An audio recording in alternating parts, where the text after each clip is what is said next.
It is our pleasure to be joined by the first politician we've ever had on the podcast. Oklahoma City Mayor David Holt is in the house. Also amateur food blogger, right? Yeah, lately it seems that way. I don't know that direction, but it seems like we've eaten out every night for the last 2 weeks. So yeah, check out my Instagram if you want to see some of the finest dishes of Oklahoma City. You guys should partner, Gabe. That is your true specialty. We certainly both share a passion for the fine dining establishments in our great city, but I know you're busy, Mayor Holt, so let's get right to it, man. You don't want to talk about food all 30 minutes? No, we can talk about as much food as you want. Okay, top 3 restaurants in Oklahoma City, go. Oh no, a mayor can't do that. See, now that's way outside of my abilities. Although I will say there's been a long-standing special relationship between the Holt family and Rococo. So I will mention that. But obviously, I love all of our wonderful restaurants. Well, there you go. That's an endorsement if I've ever heard one. Anniversaries. I'm sorry, what? That's an endorsement if I've ever heard one. Okay, so you made some serious waves here locally and nationally with what you said in your State of the City address. And before we dive into why you said what you said, why was now the time that you felt it was important to start discussing this? Yeah, well, great question, and of course you are alluding to what I laid on the table in my State of the City address 2 weeks ago relative to a new arena or just whatever it is that our future holds as far as arena facilities go here in Oklahoma City. And I mean, really, the timing is pretty much written for us because, and this is not something that I expected the people of Oklahoma City to be aware of, but we have a lease, with the Thunder, and it has an end date. And until recently, that end date was 1 year from now.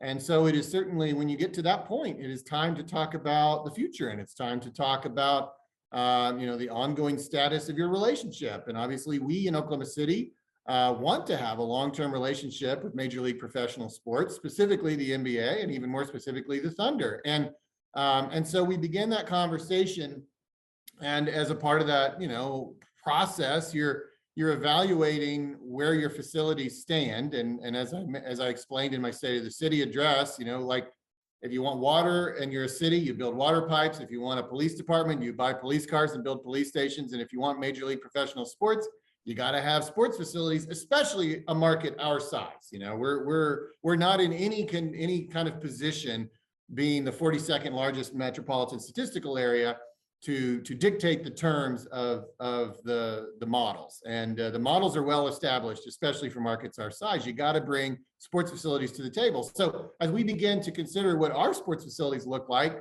we began to find something that also the people of Oklahoma City probably haven't been thinking a lot about.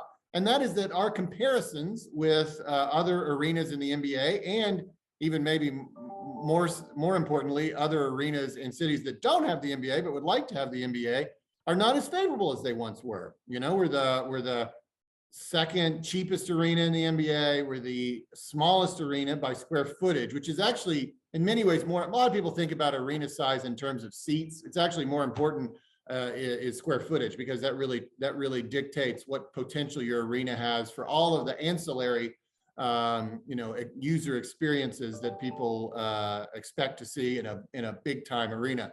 And ours is literally the smallest.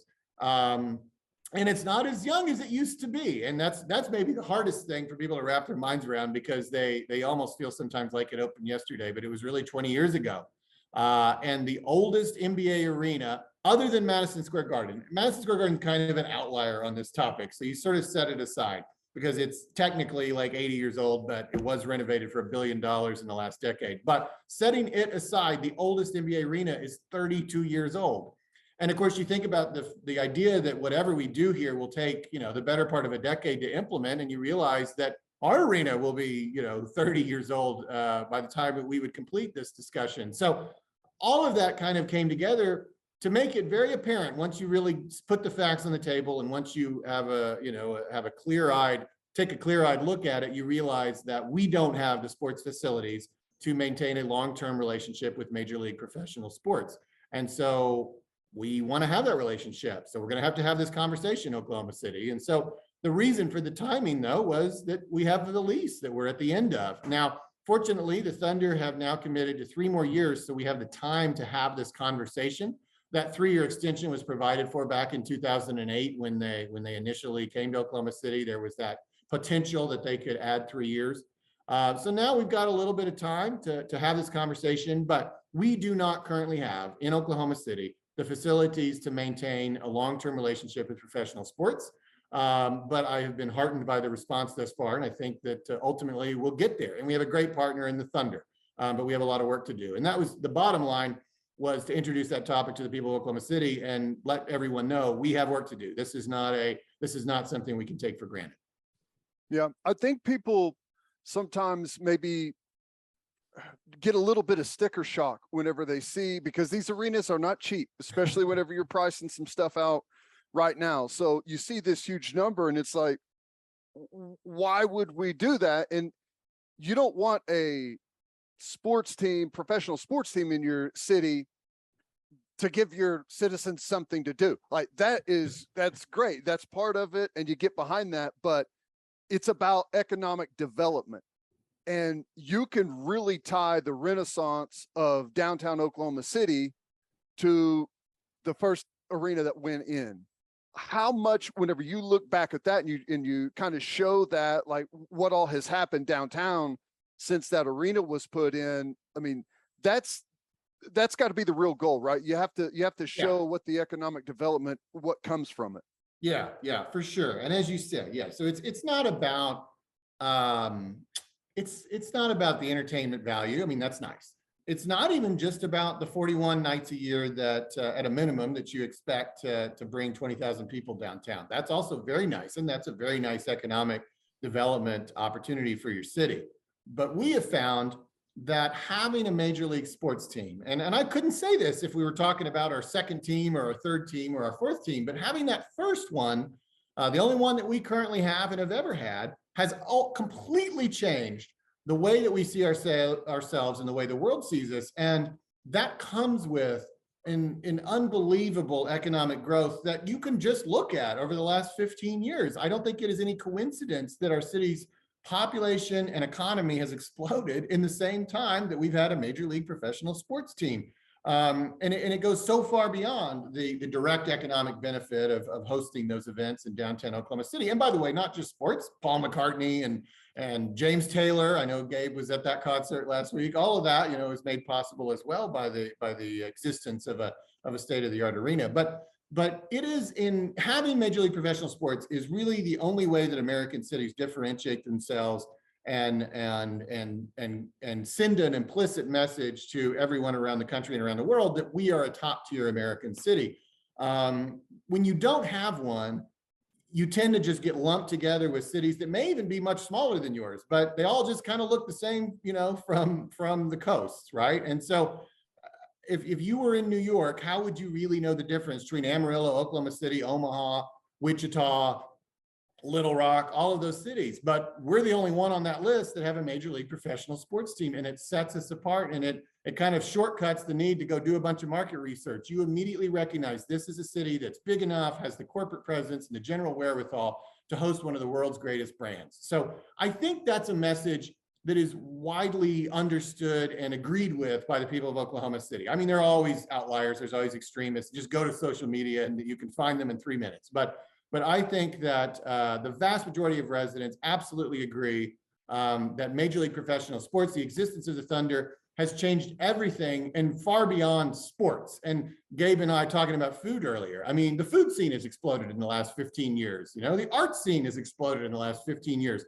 We've been able to do things for residents at all socioeconomic levels through initiatives like Maps Forward that we didn't do in 1985 because we didn't have the money to take care of anything back in 1985. But now we have newfound resources, and we're doing, social type programs that benefit all our residents at a level we've never been able to do before. So whatever, I mean, I hate to overdo it, but at the same time, I really believe that most things you value in Oklahoma City are implicitly tied to our status as a top tier city. which doesn't really exist if we don't have Major League Professional Sports. That changed our status in America, and it led to this growth economically and in population. And obviously, we don't want to take a step backward. I thought somebody, speaking of food, I heard this on the radio a couple of weeks ago, made a really funny comment. They said, if you're not for, whatever it takes to keep the Thunder here, then you must like bad pasta, because you're trying to send us back to when we all ate at Spaghetti Warehouse in Bricktown, and that was the only thing to do in town. And that really is kind of what's at stake here. It's not about getting to see, Chet Holmgren's entire career as much as it is, are we going to be the city that we now know and love, or are we going to go back to 1985? Right. And so you mentioned there are some people that are going to be against it, right? Especially us taxpayers having to pay for it. You see the people saying, well, why don't the owners build the new arena? Why don't they handle that? What is the value in the city owning the arena like we currently do, right? And like I believe you think we should in the future with a new arena. What is the value in the city controlling that? Well, first of all, I mean, the first answer to your question is the idea that the city would not be a major participant in the construction of our sports facilities is just really almost without model in the United States as far as a market our size goes. So, and I've done this research, and it's kind of interesting, in the larger markets, so Philadelphia, Los Angeles, New York, yeah, the arenas are often privately constructed and owned. But when you go to the bottom 15 NBA markets, only 2 of those arenas in the bottom 15 were privately constructed and owned. Now, there's been some private participation, and that's not off the table here, but the 13 of the 15 NBA arenas in the bottom 15 markets are all owned by the city or some subdivision of government. And there's a reason for that. I mean, it just gets more hyper competitive at that level. You suddenly have competitors. I mean, the Knicks aren't going to leave New York because it's one of the biggest cities in the world. But we in Oklahoma City, we're still looking up to 18 metropolitan statistical areas that don't have an NBA team. Cities like Nashville, Kansas City, Las Vegas, Seattle, and some of those cities have great facilities, and all of those cities probably, or at least the vast majority, would love to put a proposal on the table if there was a team that was available, and right now there's no team available, but you don't want to be that team that's putting blood in the water. And obviously at one time the Sonics were that team. We know how we got this team, it was because a community wouldn't step up. That particular community since then has done $1 billion renovation of what was once Key Arena and now has a spectacular arena. And so that's always, in the back of your mind. This is a hyper competitive environment. If you let Oklahoma City compete in a free market without any assistance, we would lose. We're the 42nd largest market. There are only 30 franchises in every one of the major league professional sports. We don't get one of those at 42nd. So we have done something extra, and a confluence of wonderful events all came together between 2005 and 2008 for us to have this opportunity. Otherwise this wouldn't happen for us. So we have to try harder, or at least do what everybody else does. And so the first answer to your question is, we have to do this because this is what everyone does. We have every bit of discretion in Oklahoma City as to whether we will be a major league professional sports team. We have no discretion as to what that requires for a market our size. The model is that the city is the main driver of the facility, and that is or city or state or some level of government is the main driver of the facility, and that's what we have to offer. Obviously, to your point, I mean, there's so much value in it for all the reasons I said earlier, that I think it pays for itself many, many times over. And you have to also, I think, consider how cheap we got off to this point. We have put $190 million into that arena, and we got 15 years of an NBA basketball team in exchange. We opened our arena in 2002 at the very same time that Dallas opened a $420 million arena. We opened an $89 million arena that within 12 months of their opening. And we put another 100 million in through the 2008 Big League City effort, but that's it to this point. And that's why it's the second cheapest arena in the entire NBA. We've gotten a ton of value. So if you're thinking about the span of time and you think about the 15 years and then the 20, 25 years from here, we will still come out ahead on this deal beyond almost every other NBA market, whatever it is that we propose for the future. But it's worth it, I think, and I think a lot of people will agree. Obviously, we don't know what it is yet, and that proposal will come in the months ahead. And obviously, we will do our due diligence to make sure it is in line with other NBA cities of our size. We will make sure that it's not, it's not going beyond what you might expect, and that it's fair to all parties. But at the same time, we recognize there is a reality here that we have to embrace. And I always say, again, I'm fine with whatever your opinion is on the value of professional sports in Oklahoma City. Obviously, mine is well known, and I'd love to debate it. All I ever ask is you are not in a place to debate it. We are on your side. I know. But all I ask of everyone is that they have a clear-eyed view of the realities here. Do not delude yourself into, I'm not talking to you, but do not delude yourself into thinking that we, as the 42nd largest MSA, can enjoy having an NBA team with the second worst arena in the league, and that somehow that status quo is going to be sustainable. We have to do what NBA cities do. We are a big league city, and that puts us in a different, a different club. And maybe it's not something we've been used to in the past, but we got to act. If we want to be in the big boys, we got to act like the big boys. And so that's the root here. Is you got to do what you got to do. If you don't think it's worth it, that's fine. But don't believe that there's some third way here where we don't do anything and we still get to have our cake and eat it too. That world doesn't exist. Well, here's the interesting thing, and I agree with you as far as investment wise. I think it's the easiest no-brain investment ever. Whenever you just think about the current arena, what the Omni just went in close to $200 million investment downtown. I know First National's going on right now. That's a massive deal.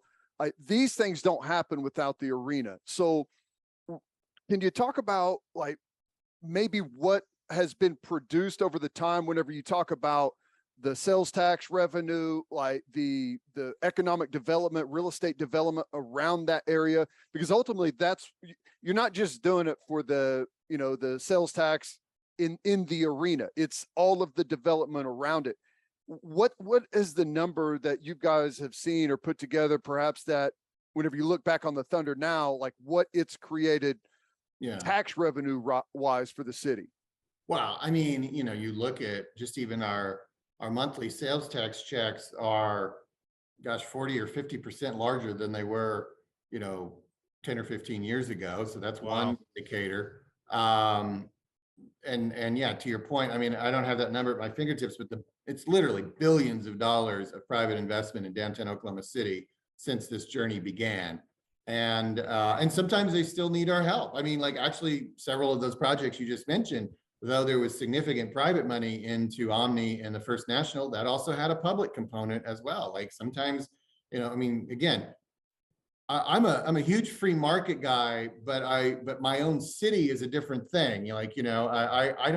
I'm not such a purist that I would say, well, Oklahoma City, you're on your own. I hope you can beat Nashville and Albuquerque. I mean, no, I'm going to do everything I can to make sure my city can fight and compete with all these other cities.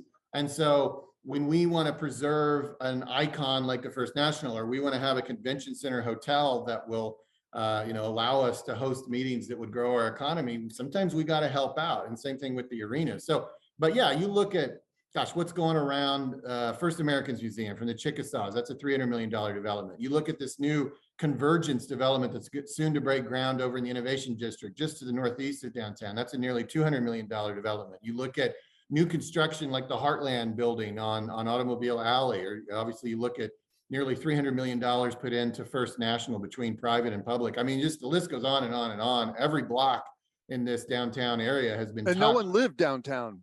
Yeah. And now we can't build them fast enough. I mean, every apartment complex that goes in downtown fills up immediately with millennials and Gen Zers who want to be a part of this. I mean, the growth at every demographic has been tremendous, but especially among young people. I mean, in the 80s and 90s, we lost a generation of young people. There were no young professionals in Oklahoma City, and now you know they're everywhere. Go to any restaurant or bar downtown at 5 o'clock, and it's full of people. I knew all the young professionals. Now, I mean, they're all, there's too many. There's thousands of them, and so yeah, it's a thrilling time. But again, none of it really happens without that linchpin of professional sports. Again, none of those people may even be sports fans. That's not what I'm saying. Nobody says, I live in Oklahoma City because they have an NBA team. It's just that we weren't even on their radar before that, you know, and it just breeds all this other growth, all these other hotels and restaurants. It all comes hand in hand. And we haven't taken a single step back in the last 25 years. It has been a relentless march of progress in this city, losing, and I'm not saying that's imminent, but I mean, again, like over time, you just sit on the second worst arena in the NBA, you're beginning a journey that you know the story, how that story ends eventually, and taking that kind of step back, not having Major League Professional Sports in this city in the long run, I think would be a disaster, because it would be the first time we would have had a gut punch, a real setback in our renaissance, which we have remarkably been able to sustain now for 3 decades. We don't want to be Seattle. No, and at least Seattle got to console themselves by having 2 other Major League Professional Sports teams. I never want to experience that feeling, and I don't plan on experiencing that feeling. Well, that's a good point, because any city that's ever lost a professional franchise spends like decades fighting, clamoring, doing anything that they can to get someone to come back. You know, that's just the nature of it. As soon as it's gone, it's like, oh my God, what did we do? Yeah, exactly. Instant regret. And look at Seattle. So they wouldn't invest in Key Arena with even 1 dime. And like the second the Sonics leave, now they've put $1 billion into it, and they got an NHL team as a result. Obviously, if they had put $1 billion into it in 2007, we wouldn't have the Thunder, you know, but they had instant regret. And obviously we would feel the same. I should say though, I mean, like, despite the fact that maybe I've alluded to naysayers, I've been very pleased with the overall response, and I have in the last 2 weeks, and I have definitely sensed that everybody gets it. Like, they get the proposition, they get the reality of the situation, and some people are probably like the 3 of us. They're like, no brainer, great investment for the city. This has made all the difference. We're there, whatever you need, right?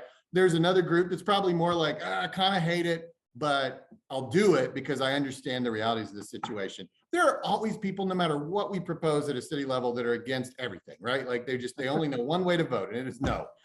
And let them leave. Shut up. Yeah, Shut up. They'll be there, and we're not going to get 100%, but I feel really good about where we are today. As far as now, clearly you guys, you and the people you work with there at the city have done a ton of research.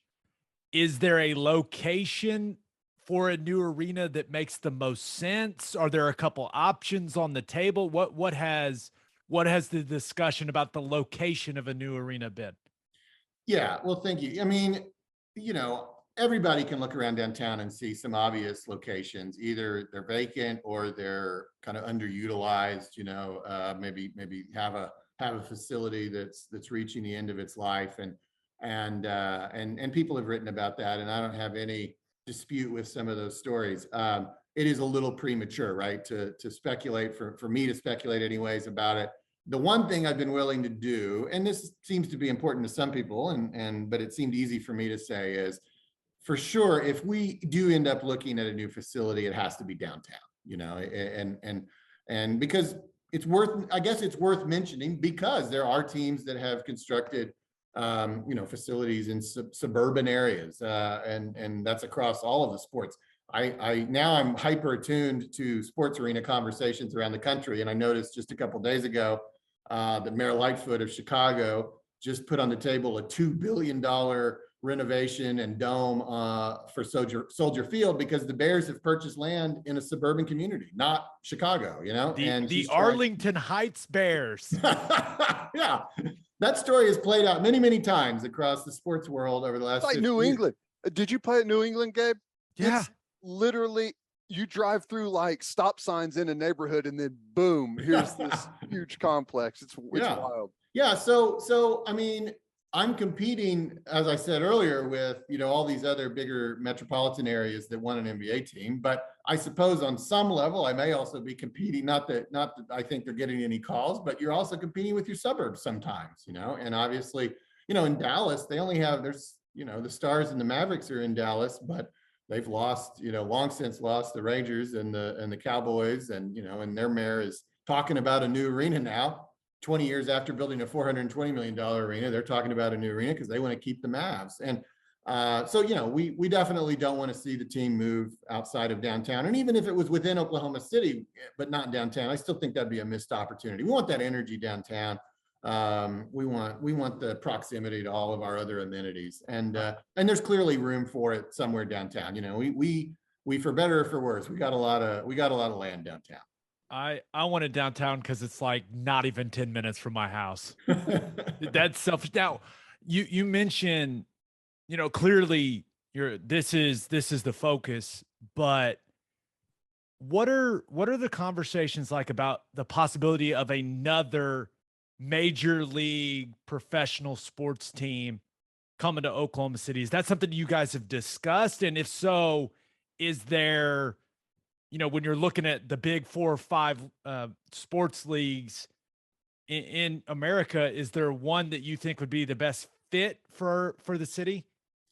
Yeah, this is a fun game. It is very speculative. It is fun. And I think it's very much for probably the next mayor to figure out, really. But I know enough about sports to tell you that it's pretty easy to go through a process of elimination on that topic and arrive at really only one realistic option as Oklahoma City's second major league professional sports team.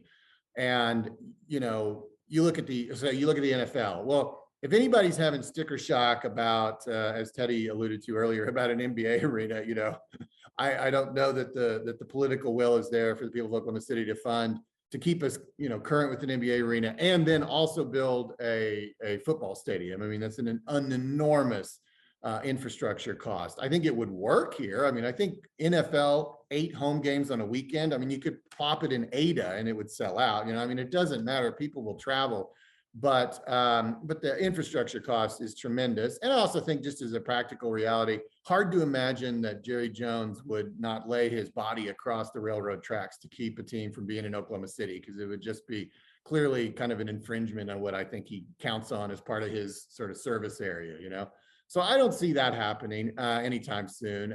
You look at baseball, again, pretty significant infrastructure cost. Also, it's worth noting baseball teams, they need a lot of fans. I mean, we're talking about basically, I think the average now, I just read this, was like 30,000 for the league each night. So you're talking about 30,000 fans, 80 nights a year, okay? Compared to 20,000 fans, 40 nights a year for the NBA. It just typically is a sport played in larger cities than ours, larger markets. I mean, it just needs more people. It has a really high demand. And then, okay, so then you I just look at that again as sort of maybe unrealistic for us in the foreseeable future. And then you look at NHL, and, I know we have this ever more distant history with hockey that maybe the 3 of us recall, but, it's probably RIP to the Blazers. Right. I don't know that, when we stepped up a level and we had the Barons, it wasn't quite the same level of success. It's directly competitive, obviously, with the NBA in terms of the season. I mean, not that they couldn't figure out how to schedule it. I just mean that, imagine trying to basically double your attendance and your sponsorships overnight with another team playing at the same time in the same building. And I don't know if it's as desirable. I mean, it's obviously fallen off. I very well remember the 90s when the NHL was viewed as this up and coming league that was kind of rivaling the NBA, but that feels like ancient history now in terms of pop culture, significance and TV contracts and all those things. It's just not what it used to be. So I don't even know that's, I mean, I'm not saying I'd say no, but I mean, I wouldn't be nearly as animated about that as I am about the NBA, because I think the NBA is really, and I should say, before I get to my last team, my last league, I should mention, I really think we lucked out so much, because the NBA is truly, with that and soccer, are truly global sports. But but NBA is the league for the whole world. You know, it's the preeminent, unlike soccer, which has a lot of sort of top tier leagues. It's like we have the one here in the United States, and we have one of the 30 teams. And it's just, I just think we couldn't have done any better. I mean, yeah, people love football in America and people love baseball, but not anywhere else really, you know? So, I mean, it's a purely American sport. This is a global sport for a city that has aspirations to be a global city. And finally, I arrive at the league I think is most realistic for Oklahoma City to think about sometime in the future, 10 years from now, and that's MLS, you know? And so that was partly why we included a multi-purpose stadium in Maps 4. It's a modest amount of money, but it establishes sort of the footprint, and it kept us in the game because we wouldn't even have a USL team if they had to keep playing at a high school stadium. So having a multi-purpose stadium keeps us in minor league soccer, and I think establishes a location for maybe a future investment, and just kind of keeps us on that level so we could think about MLS. I fully recognize that MLS probably is in a similar status as NHL in terms of where it ranks in American professional sports, but I feel like it's got more potential, and you always have to believe that eventually America's premier soccer league will be one of the world's premier soccer leagues, and they're doing really well in the cities that they're in. And so, I think that's an aspiration we can have as a community, but in the near term, the most important thing is to committing everything we have to making sure the professional sports team we have is successful. Now, you said that there's been such a great outpouring of support so far, but even for the naysayers, it's way easier to convince those folks to agree whenever you got a winning team. All right. So have we put together, in your opinion, a nice little youth movement to bring this thing back and make another run? Oh, I'm very, I think the sophisticated sports fan, which obviously all three of us are, gets what the team is doing, and that it's really a textbook rebuild. It's almost writing the textbook because it's Sam Presti who's the author. I mean, it's especially for a market our size. Again, like all the differences I talked about earlier in terms of our market necessities. Well, he's got his own set of unique challenges that he has to deal with on the court regarding the size of our market. And so I think they're doing a great job. I love where we are. I feel like it's going faster probably than you would otherwise expect. And it's something this franchise already went through. I think we were just spoiled that several of those losing years were in Seattle. And so like, we didn't know they happened or something. We didn't have to experience them. We only had to really go through one bad losing year. And that's the year that got us James Harden. But the years that got them KD and Westbrook happened in Seattle. So we like to pretend that it didn't happen. But the reality is that's part of the deal, as we all know on this conversation. But I always, when that comes up, and sometimes it has in the last couple of weeks, well, gee, I wish the team was better, that'd be a better time. Well, first of all, we can't really dictate the time. The time is, as I described earlier, really relative to the expiration of the lease, so that we can't choose the time. But if you're fixated on the win-loss record, you're really missing the big picture, right? Like that's going to come and go. And, do you guys know what the Seattle Sonics record was the year they relocated to Oklahoma City?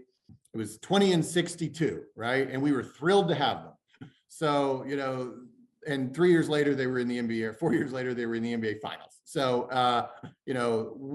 we have every reason to believe we'll have a similar rise here with this Thunder team. Whether it all works out the way we want it to, you never know. But I think they're doing everything they can that's in their control. I mean, you can't, some guy tears an ACL and your whole future changes. But as far as what they can control, I think it's been masterful in terms of picking the right people and trading people at the right time and accumulating picks and trading them for value, et cetera, et cetera. I mean, it's just been, it's really, we're watching Sam Presti paint a masterpiece that he has had now 15 years of experience to truly know how to do. I mean, he's probably you would assume he's doing things at an even higher level than he was when he drafted KD, Westbrook, and Harden. Like he knows what he's doing at this point better than anybody. He's a veteran now. And so I'm excited by what's going on the court. And I think we're watching a really fun rise of obviously a very young team, but with some great pieces. And even if those pieces don't win immediately, that doesn't mean anything either, because we put a team on the court in 2008 that had Kevin Durant and Russell Westbrook, those two guys playing together basketball, lost 27 of their first 30 games. So it just goes to show, even if you have future Hall of Fame talent on the court, you still need time for them to grow. And so I don't think we'll go 3-27, but you know, we could have the same team 5 years from now, and they're going to be winning a lot more than they probably will this next year, just because they need time. So I'm excited about that. But when that comes up, I just always bring people back to the big picture. It's not about a win-loss record in any given year. It's about what it means to your community to have Major League Professional sports.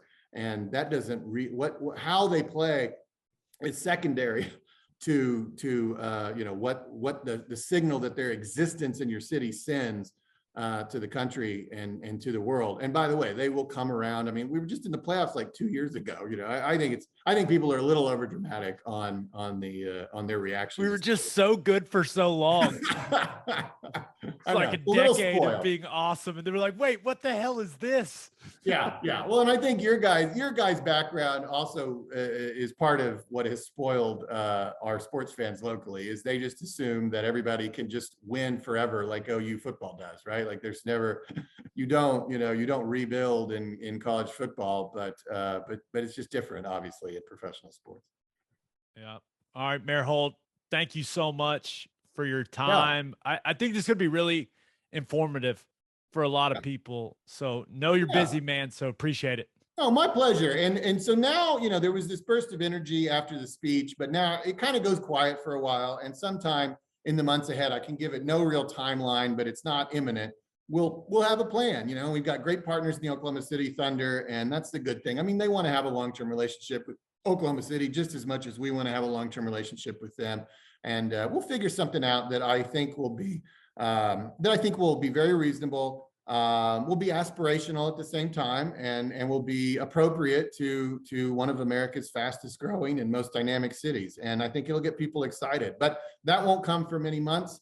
And in the meantime, you know, enjoy the team, enjoy the what's happening on the court. But we will come back, and maybe we'll have a conversation at that time when we've got something concrete for the people of Oklahoma City to consider. Yeah. All right, man. Thanks. Thank you, guys. Appreciate you.